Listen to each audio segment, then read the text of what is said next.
ini zamannya semakin susah. Orang mencari rezeki semakin susah dan banyak orang berpikir secara instan untuk bagaimana mendapatkan rezeki. Narkoba meningkat, prostitusi meningkat, terus konflik dan kejahatan ataupun hal yang menyangkut penjarahan akan ada di 2021. Penjarahan besar, ada politik memanas dan ada bahasa-bahasa yang mungkin banyak. Secara politiknya mungkin pergantian presiden sudah mulai ada tara-taranya, mulai dari daerah, dari mulai ke atas sudah mulai memanas semuanya.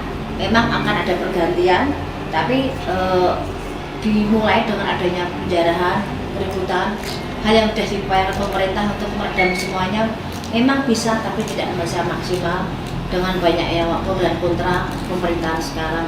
Tapi walaupun kita ngomong soal pembangunan memang bagus, tapi dari sebagian masyarakat merasa karena mereka tidak bisa hidup selainnya dan mereka tidak bisa menggais rezeki seperti biasanya. Jadi mereka merasa kurang dan kurang karena memang kita butuhkan kondisi memang susah, rezekinya nggak ada, apa yang mau bisa kita upayakan, kecuali berdoa dan berusaha semaksimal mungkin.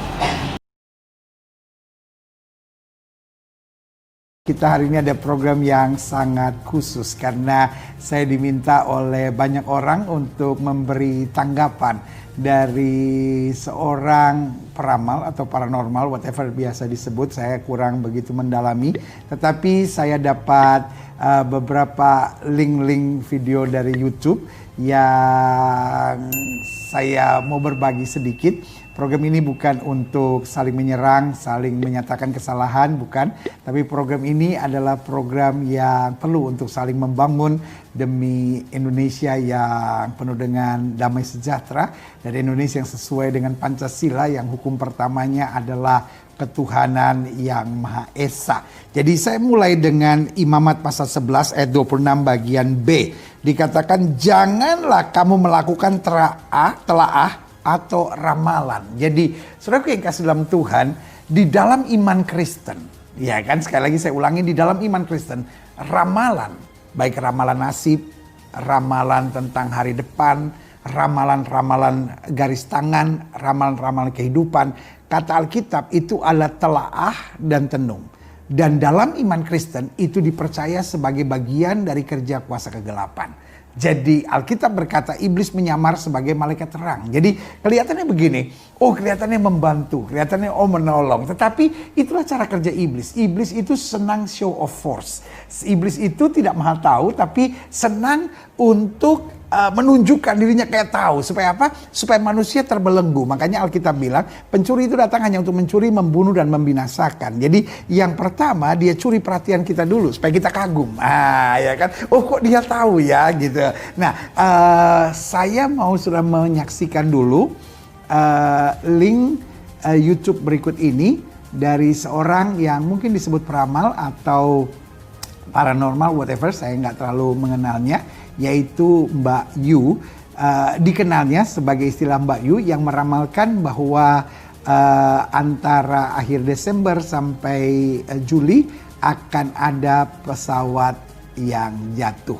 Dan jelas dikatakan ada merahnya, ada birunya, dan kemudian betul pesawat Sriwijaya, dengan segala hormat dan sedih saya dan juga simpati saya dan rasa empati saya mendoakan buat keluarga yang ditinggalkan. Tetapi Mbak Yu ini ya kan kemudian meramalkan dan kemudian terjadi. Ini kira-kira ramalannya. Dan ada juga insiden pesawat. Insiden pesawat akan ada lambang warna merahnya dan ada yang biru, cuman insidennya nggak terlalu berat yang biru, tapi yang ada warna merahnya bermasalah dan ada korban jiwa. Itu terjadi di antara pertengahan sebelum bulan Juli. Dari mulai sekarang saya hitung maju sebelum bulan Juli sudah ada kasus tersebut. Tapi harapan saya yang saya sebutkan kok itu jadi kejelekan jangan sampai terjadi. Kita semua kepengen selamat, rezeki juga aman, tidak terjadi apapun itu ya. Amin. Nah, sebagian saudara mungkin berpikir gini, wah ini berarti orang sakti, ramalannya tepat. Saya tidak memberi tanggapan apakah beliau orang sakti atau tidak, ya kan? Tetapi izinkan saya menjelaskan dalam pemandangan iman Kristen, kenapa ramalan bisa terjadi. Karena ramalan kemudian menarik energi negatif dari orang-orang. Karena iblis senang dengan kehancuran, kecelakaan, dan kematian. Karena iblis senang meminta darah, gitu ya kan. Dan kutuk darah ini, ya kan, itu yang dibutuhkan oleh iblis. Nah, cara kerjanya dia menyerap energi negatif dari orang untuk mempercayai ini akan terjadi, ini akan terjadi, ini akan terjadi, dan kemudian akan terjadi. Dan setelah itu akan menciptakan hal-hal lain. Nah, kemudian ada juga ramalan yang saya juga nggak tahu apakah ini sebelum atau sesudahnya, yaitu tentang akan adanya penjarahan, kerusuhan, dan juga pergantian kepemimpinan nasional. Ini dia. Konflik dan kejahatan ataupun hal yang menyangkut penjarahan akan ada di 2021. Penjarahan besar, ada politik memanas, dan ada bahasa-bahasa yang mungkin sebenarnya secara politiknya mungkin pergantian presiden. Sudah mulai ada tanda-tandanya, mulai dari daerah, dari mulai ke atas, sudah mulai memanas semuanya. Memang akan ada pergantian, tapi dimulai dengan adanya penjarahan, keributan, hal yang sudah diupayakan pemerintah untuk meredam semuanya memang bisa, tapi tidak bisa maksimal dengan banyaknya pro dan kontra pemerintahan sekarang. Tapi kalau kita ngomong soal pembangunan memang bagus, tapi dari sebagian masyarakat merasa karena mereka tidak bisa hidup selainnya dan mereka tidak bisa menggais rezeki seperti biasanya. Ya, saya tidak menanggapi yang pertama, tapi kalau ditanyakan bagaimana pandangan iman Kristen, sederhana. Orang-orang ini akhirnya menyerap, atau pandangan-pandangan ini menyerap energi-energi negatif dari orang, sehingga akhirnya apa yang dikatakan, kan Alkitab bilang, apa yang kau takutkan, apa yang kau pikirkan, itu yang menimpa engkau. Jadi ketika manusia terserap energi negatifnya untuk mempercayai, untuk meyakini, dan itu terjadi. Nah, hal yang sama yang mau dibuat dengan ramalan ini. Dan untuk ini saya katakan ini ramalan berbahaya. Dan saya sebagai hamba Tuhan, saya sebagai seorang pendeta, saya sebagai seorang pengikut Kristus menantang Mbak Yu ini untuk kita buktikan ramalanmu yang betul atau Tuhan Yesus saya yang lebih hebat. Dan saya pastikan di dalam nama Yesus ramalannya dibatalkan. Dan saya pastikan di dalam nama Yesus ini tidak akan terjadi. Dan saya pastikan Tuhan Yesus saya adalah Allah yang luar biasa akan menjaga bangsa ini. Karena bicara tentang presiden, maka buat saya adalah kehormatan bangsa. Dan untuk itu kita orang Kristen dipanggil untuk mendoakan pemerintah, mendoakan pemimpin-pemimpin kita. Dan saya bersama dengan hamba-hamba Tuhan lainnya berjanji di hadapan Tuhan untuk berdoa bagi Bapak Presiden, berdoa buat Indonesia. Sehingga ramalanmu itu adalah ramalan yang kosong. Ramalanmu itu adalah ramalan yang tidak terbukti. Ramalanmu itu tidak akan terjadi di dalam nama Yesus. Dan sebagai hamba Tuhan, saya akan menantang saudara untuk membuktikan ramalan mana yang betul. Apakah ramalanmu ataukah doa orang-orang benar, doa orang-orang beriman, apapun agama mereka, kita akan berdoa bersama. Dan saya sebagai hamba Tuhan menyatakan bahwa Indonesia tetap akan aman. Bapak Presiden Jokowi tetap akan terlindungi oleh Tuhan. Tidak akan ada kerusuhan-kerusuhan, penjarahan-penjarahan seperti yang kau ucapkan itu. Di dalam nama Yesus dibatalkan. Rancangan-rancangan iblis itu dihancurkan di dalam nama Yesus. Dan kami berjanji, para hamba-hamba Tuhan, untuk mendoakan negara ini. Karena itulah janji firman Tuhan. Karena di dalam iman Kristen, ramalan adalah sesuatu yang bohong. Ramalan adalah sesuatu yang dipakai oleh setan. Ramalan adalah sesuatu yang cara kerja iblis untuk mendatangkan kekacauan. Itu sebabnya saya sangat minta maaf. Saya tidak membenci siapapun, termasuk Mbak Yu. Saya mendoakan Mbak Yu untuk kembali ke jalan yang lurus. Untuk tidak lagi menyampaikan ramalan-ramalan yang kemudian hanya menciptakan hal-hal yang sifatnya negatif. Kita orang-orang beragama, kita orang-orang beriman, duduk dan berdoa, itu yang lebih penting. Duduk dan beribadah, itu lebih penting daripada menyampaikan ramalan-ramalan. Tujuannya apa? Untuk menunjukkan kau hebat? Untuk menunjukkan sesuatu kau tahu terjadi sebelumnya? Padahal ujung-ujungnya hanya maut, kematian, kerusakan, kehancuran, dan kekacauan. Ya kan, ujung-ujungnya diramalkan, oh artis-artis akan bercerai, ujung-ujungnya akan ada kerusuhan, oh akan ada kekacauan. Itu sebabnya kami hamba-hamba Tuhan berjanji di hadapan Tuhan untuk berdoa. Karena kita diingatkan oleh Alkitab bahwa kita harus berdoa untuk pemerintah. Kita harus berdoa, menaikkan syafaat untuk pemimpin-pemimpin. Dan pada saat ini, sebagai seorang hamba Tuhan, mengajak kawan-kawan hamba-hamba Tuhan, mengajak kawan-kawan yang beriman dan percaya kepada Allah yang hidup, sesuai dengan pengakuan kita sebagai bangsa yang Pancasila, bahwa kita percaya pada ketuhanan yang Maha Esa. Karena itu kita berjuang bersama untuk berdoa buat bangsa ini. Kita tidak percaya pada ramalan-ramalan. Bahkan kita tolak, kita patahkan, kita hancurkan setiap rencana-rencana ramalan-ramalan palsu tersebut. Iya kan? Dan kita berdoa bersama supaya Indonesia tetap jaya, Indonesia tetap terlindungi, Indonesia tetap damai. Dan kepada Mbak Yu, saran saya, mari berhenti dengan ramalan-ramalan yang hanya mendatangkan kutuk di bangsa ini. Itu maaf, itu kepercayaan iman percaya kita. Saya kurang begitu memahami Mbak Yu iman percayanya apa. Tetapi yang saya pastikan bahwa yang bernama ramalan-ramalan itu bukan sesuatu yang cocok dengan bangsa ini yang percaya pada Pancasila. Dan saya berdoa dan saya memohon kepada Tuhan supaya apa yang kau ramalkan itu, khususnya tentang kekacauan di bangsa ini, tidak akan terjadi. Kenapa? Yang pertama, saya percaya doa orang benar besar kuasanya. Dan yang kedua, saya percaya Tuhan menghendaki damai sejahtera, bukan kekacauan.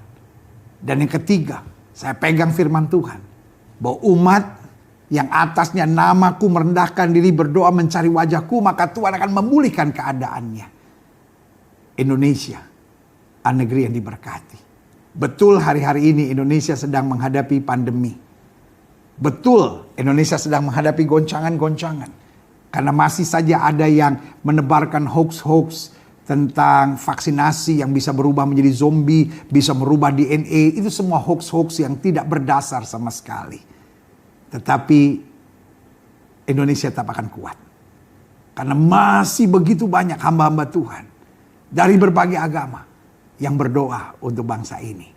Dan kepada setiap pemirsa sekalian, saya mengajak setiap saudara untuk tidak mempercayai ramalan ini. Karena siapapun yang meramal ini, saya percaya bukan kehendak Tuhan. Karena kehendak Tuhan damai, bukan kecelakaan. Alkitab saya bilang dalam buku Yeremia, aku tahu rancangan apa yang ada padaku mengenai kamu, bukan kecelakaan, tapi hari depan yang penuh harapan.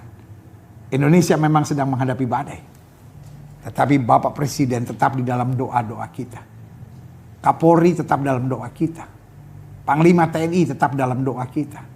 Kepala Kejaksaan, kepala atau ketua MA tetap dalam doa-doa kita. Ketua DPR RI, ketua DPRD di berbagai provinsi, ketua DPRD tingkat 1 di berbagai kabupaten-kabupaten tetap dalam doa kita. Sehingga pemimpin-pemimpin kita, para gubernur tetap kita doakan supaya mampu mengatasi ini. Indonesia tidak akan mengalami kerusuhan. Indonesia tidak akan mengalami penjarahan-penjarahan. Dan Indonesia juga tidak akan berganti kepemimpinan, nanti berganti kepemimpinan. Bukan di tahun 2021, bukan di tahun 2022, tetapi tepat di saat pemilu berlangsung. Karena itu sekali lagi, saya menantang Mbak Yu untuk membuktikan ramalanmu yang betul atau Tuhan saya yang betul. Karena Tuhan saya akan menjaga supaya Indonesia tetap damai sejahtera. Indonesia tetap terlindungi, Indonesia tetap terjaga. Saya mengajak hamba-hamba Tuhan dari berbagai aliran untuk sama-sama berdoa. Mendoakan bangsa negara kita. Berdoa buat Bapak Presiden kita. Dan kepada yang terhormat, Bapak Presiden. Bapak aman. Bapak dalam perlindungan Tuhan. Bapak sudah melakukan yang baik. Begitu banyak orang mencintai Bapak. Begitu banyak orang mendoakan Bapak. Dan begitu banyak orang yang mensupport Bapak. Dan kepada yang terhormat Bapak Presiden, saya pastikan ramalan Mbak Yu ini tidak akan terjadi. Karena tangan Tuhan yang kuat menopang Bapak. Indonesia dijaga oleh pasukan malaikat Tuhan. Indonesia dikawal oleh kebaikan-kebaikan dari doa-doa orang benar. Sehingga Indonesia dijaga dari segala malapetaka mara bahaya. Dari segala niat orang jahat. Indonesia damai. Indonesia diberkati. Jayalah selalu Indonesia. Mbak Yu, kami mendoakan Mbak Yu. Supaya Mbak Yu kembali ke jalan yang benar. Mbak Yu beriman kepada Tuhan. Mbak Yu berhenti dengan ramalan-ramalan ini. Ini hanya himbauan saya. sebagai sesama anak bangsa. Karena Indonesia adalah bangsa yang beragama. Indonesia percaya pada Pancasila, yang sila pertamanya adalah ketuhanan yang Maha Esa. Saya percaya kepada Tuhan Yesus yang hidup, dan saya percaya betul Tuhan yang Yesus yang hidup ini yang akan menjaga Indonesia, akan mengirim pasukan malaikatnya untuk mengawal Indonesia. Karena saya percaya apa saja yang Tuhan mau pasti jadi, apa saja yang Tuhan tidak mau tidak akan terjadi. Dan kerusuhan, kekacauan, kehancuran, penjarahan di mana-mana, serta jatuhnya presiden, itu bukan kehendak Tuhan. Kita akan lihat, waktu yang akan membuktikan apakah ramalanmu yang betul ataukah Tuhan saya yang hebat, dahsyat dan luar biasa, yang menjaga Indonesia, menjaga Bapak Presiden dan memberi tentram, damai, aman buat Indonesia. Tuhan Yesus memberkati doa saya, dan biar kita semua berdoa bersama. Indonesia damai, Indonesia kuat, Indonesia bersatu. Salam dari saya, doa dari saya. Berita itu rasanya di 2021 Mbak Yu menerawang akan ada pergantian presiden, ya. Ini berita seperti ini. Di tahun 2021 Mbak Yu menerawang di 21 November 2020 di preskon itu bahwa Mbak Yu bilang bahwa akan ada pergantian presiden di tahun 2021. Ini saya garis bawahi di sini. Ya, jangan sampai dipelintir lagi untuk sekian kali media bertanya terus ke saya jelaskan di sini ya. Jadi pertama saya ada di televisi 2013-2012 yang lalu. Aksen bahasa saya dari lahir memang seperti ini. Saya orang yang ngomong cepet, aksennya gantung dan tidak jelas, tapi saya punya maksud agar apa yang semaksimal mungkin saya sampaikan semoga dimengerti dan dipahami, tapi berpikir positif. Yang saya maksud di preskon 2020 itu bahwa di tahun mendatang pergantian presiden di 2024 itu akan ada pergantian presiden, bukan presiden sekarang, bukan 2021, tapi di saat nanti pergantian presiden nanti di tahun 2024 akan ada ganti presiden, bukan 2021 ganti presiden, ya. Dan akan ada perubahan reshuffle kabinet. Saya bilang di 2020 bahwa di 2021 akan ada politik memanas dan ada pergantian reshuffle kabinet, ada beberapa menteri diganti. Ada saya jelaskan juga di beberapa media juga bahwa itu bukan seperti itu maksudnya. Pergantian presiden ya di tahunnya nanti, di 2024 nanti, bukan 2021. Cuman kalau di 2021 memang ada politik memanas dan ada perubahan dari reshuffle kabinet. Ya, jadi di berita-berita di sana saya minta maaf, minta tolong. Jadi jangan dipenggal, jangan dipotong berita saya. Dan kalaupun mau wawancara, datang aja ke rumah. Biar saya jelaskan tanpa harus memotong berita hanya untuk mencari follower, tapi menjatuhkan saya ataupun membuat berita ini untuk kesekian kali. Dulu juga ada kasusnya Kang Teddy. Saya tidak bicara peci bertuah, tapi dipelintir baru rupa. Akhirnya saya ketemu orangnya yang ngomong tuh paranormal lain, tapi saya kena getahnya. Saya hanya ngomong peci kalau dibuka religiusnya berkurang. Jadi pecinya bertuah dan saya yang kena imbasnya itu dari sekian berita yang kadang-kadang orang buat akun, buat berita dan mencari sensasi tapi menjatuhkan saya. Tapi itulah kehidupan. Baik yang suka, yang senang, nyaman tidaknya dengan berita saya hormati apapun itu Anda semuanya. Tapi tolong jangan merubah ataupun yang tahu pikiran saya sama Tuhan. Bagaimana saya menyampaikan dengan kekurangan saya, tapi maksudnya tidak seperti itu. Jadi tolong diperhatikan, jangan sampai dipelintir-pelintir jadinya rancu, jadinya tidak seperti sesuai terawangan saya yang niatnya baik jadi tidak baik, ya. Itu ada beberapa pesan yang saya sampaikan dan sekali lagi saya jelaskan di sini bahwa menyikapi terawangan saya dengan positif, dengan sebijak mungkin. Saya banyak kekurangan. Saya pekerjaan saya penerawang. Kalaupun banyak cara bilangnya musyrik, bilang bahasa yang tidak baik, saya yang menginginkan saya mati, apapun doa Anda, Tuhan yang lebih tahu dan lebih mengamini yang perlu diamini. Jadi saya hanya menerawang urusan agama, urusan kepercayaan saya sama Tuhan. Setiap manusia punya kepercayaan sendiri-sendiri, setiap manusia punya agama sendiri-sendiri, tujuannya sama yang di atas. Jadi sama manusia bicara dengan bijak, cara penyampaiannya juga yang punya etika. disitulah Anda terlihat cerminan Anda sendiri dalam penyampaian satu masalah. Karena disitu ada yang arogan, ada yang memaksakan kehendaknya harus seperti ini. Saya terima kok masukan Anda semuanya, karena itu satu hal yang harus saya pegang dalam arti hal positif akan saya cerna. Tapi kita juga menghargai pekerjaan masing-masing orang tanpa harus menjatuhkan orang, tanpa harus mendoakan jelek sama orang. Biarkan itu urusan dia dengan Tuhan, bukan kita yang menghakimi masyarakat atau menghakimi seseorang itu. Ya, jadi terawangan saya jangan dipercaya, terawangan saya jangan dipegang, terawangan saya jangan jadi patokan. Tapi cukup dimengerti, dipahami, dicerna dengan positif, dan ini kita kembali apa? Di atas.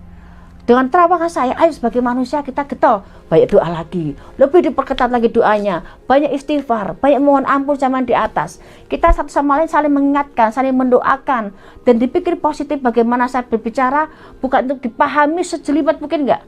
Enteng saja, saya kepingin semua baik-baik saja.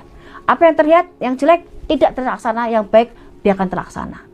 Satu sama lain punya kekurangan dan kelebihan. Inilah kekurangan saya dengan apapun yang di luar sana membaca saya dengan hal jelek, saya minta maaf.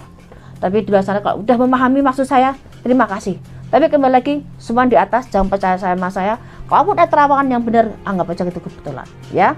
Jadi demikian klarifikasi saya, karena banyak media yang bertanya juga, ada beberapa orang juga bertanya ke saya soal ganti presiden.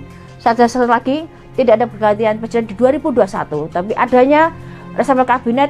Dan di situ ada bahasa saya agak cepat, bisa dilihat di media, agak cepat dan dipotong juga oleh media juga ada, saya juga baca. Dan pergantian hanya di tahun nanti saat presiden berganti 2024. Jangan dipintar lagi, biar kita juga tenang di Indonesia ini, biar kita satu sama lain saling berdoa, saling berpegang tangan untuk membasmi corona ini. Kerjasama semuanya, tetap doa, di rumah pun tetap bisa menjalankan rezeki. Kamu di jalan sedang mencari kais rezeki sekarang ini, semoga diberi kesehatan, tidak kurang satu apa. Ya, saya minta maaf sekali lagi bila dalam bahasa saya tidak jelas, tidak memahami apa yang saya maksud. Saya mohon maaf dengan segala kekurangan saya, dan mohon dipikir sebijak mungkin dan tetap berpikir positif. Tuhan sayang sama kita semua, tinggal bagaimana kita tahu rasa bersyukur terhadap Yang Kuasa. Jaga kesehatan, ikuti saran pemerintah, tetap berpikir positif, banyak doa, dan banyak menjaga kesehatan dan silaturahmi dengan orang dengan cara yang sikap dan tepat di saat seperti ini. Jaga kesehatan semuanya, selamat rahayu dan wassalamualaikum. Terima kasih.